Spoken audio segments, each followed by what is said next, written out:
What's up, guys? Welcome back to Let's Build the Ultimate Theme Park. My name's Tyler, and today we're going to start the episode off by doing something that's been highly requested, which is a fly-through of the park so far. So I turned the guests on. We have about 7,000 guests in the park right now, and it's running a lot more smoothly than I would have anticipated. But we're going to go around the whole entire park. We're not going to look at like all the individual rides. We're just going to stick to the main path. But we're just going to look at the park and see what it looks like when it's full of people. It's really awesome. It's very bustly. And also, I do have some really exciting news after we're done with this fly-through. So get ready for that. Now, the medieval section, there's not as many people over here yet because first off, I didn't have the car ride open. And the Zelda coaster isn't open yet either, so lots of the guests more so will gravitate to where there's more rides, which makes sense. But we have a few rides back here that have pretty long lines. Although the teacup ride seems like it has a pretty long line. Yeah, I really want to see this little plaza area full of people, even though none of them are going to have feet. So as you can see, the medieval section, we have about, I would say just one episode to finish off the decorations there. And then we'll have like another episode where we finish off the decorations in the Fringe Riviera, well, at least the main section of it that we've started so far.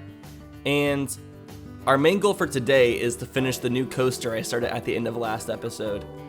I think the Fringe Riviera section is one of my favorite sections of the park. Seeing it full of people is just awesome. It seems like a really crowded city, and I love that. There is a lot of people waiting to get on the go-karts. Holy crap. Now let's curve back on over to the sci-fi complex. There's also another ride I forgot to turn on, the swinging chairs. Man, I did not realize how full the park would look whenever there was 7,000 people. Like, I thought people would be really spread out, but no. It's very concentrated. But anyways, now for the good news, guys. I was successfully able to increase the boundaries of our park. So here's a before picture showing the boundaries of the park. And then here's an after picture after I increased them. So we have a lot of extra space. So my ideas with this space is to turn this back corner into a parking lot. Now we're not going to start this stuff until we finish our current sections of the park, but once we get around to it, I plan to turn this corner into a parking lot, and then this section over next to the castle, I want to turn it into an adventure rainforest Aztec theme. And then this corner over here, I still haven't fully decided what theme I want to make it. It will probably take me about 3 months to get around to building this side of the park. So by that time, maybe there will be some new DLC. Maybe, fingers crossed, we'll have the water park DLC by then. But if they don't end up announcing any DLC by the time we get there, I'll most likely end up making it either a Western theme section or maybe a downtown New York City type section, and we can have a roller coaster that's like Spider-Man going through the skyscrapers and such, and then we can put some rides inside the skyscrapers. But that's if they don't announce DLC that I'm interested in. And I went ahead and fixed the boardwalk or the pier so you couldn't see the curves of the path. Now it's nice and smooth and is looking fantastic.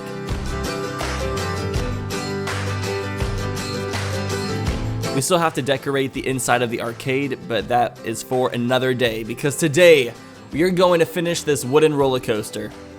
Now, I've gotten a lot of requests to build a wooden roller coaster in this park, and I've had the intention of building this coaster for a long time, but just had to wait until we got around to it.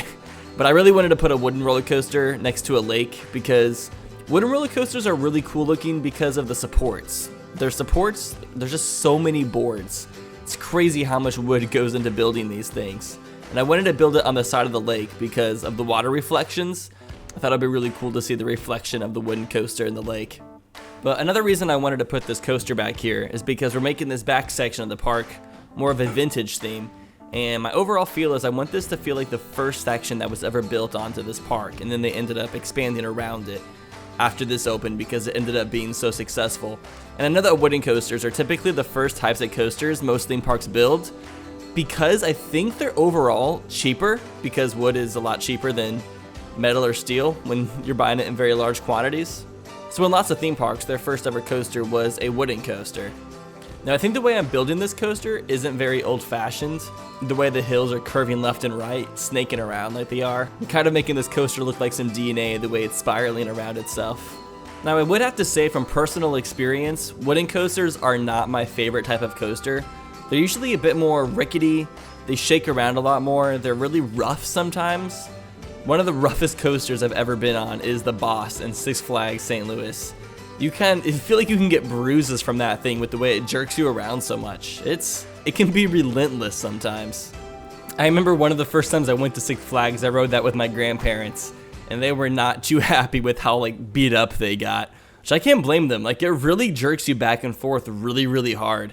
I don't know why that is, or why they didn't fix that when building the coaster.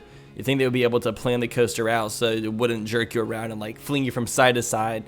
But I guess it's also one of those things that once you build it, you can't really go back and fix it without spending large amounts of money. Coasters it's not like Roller Coaster Tycoon where you can just press backspace a few times and restart. Like, once you build it, it's there. Now, I do know lots of wooden coasters do replace some of the wood every single year. I think like the top layer or something like that, because wood does deteriorate. It's not like metal where it lasts long periods of time. So the upkeep on wooden coasters is a lot more difficult. So I think that's why wooden coasters aren't as common nowadays or in theme parks. It's just because the upkeep is way too much. And people typically don't like wooden coasters as much. Like I said, they're a lot rougher and there's not as much you can do with them. It's hard to do things like loops and corkscrews, the things people typically like about roller coasters. That doesn't mean wooden coasters can't have loops though.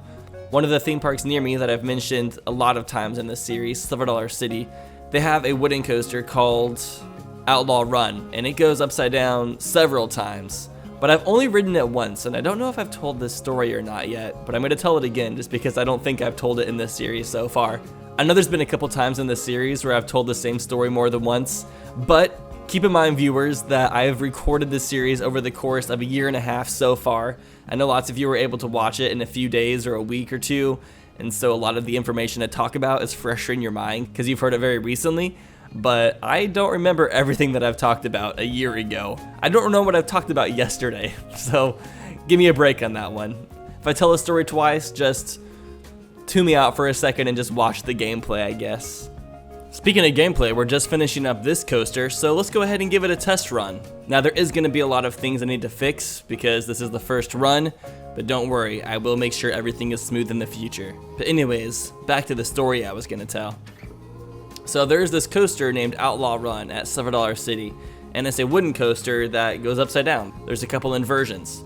Now, typically coasters that go upside down have shoulder restraints that hold you in with your shoulders, but this roller coaster in particular has a lap restraint, so it just holds you in by pretty much locking your legs in place. Now, I'm a very, very tall person. I am 6 foot 4 inches tall, and that pretty much ruined my experience because I got on this coaster, the lap restraint came on, and as soon as the coaster was leaving the station, I started getting a Charlie horse in my leg, which is a really, really bad cramp.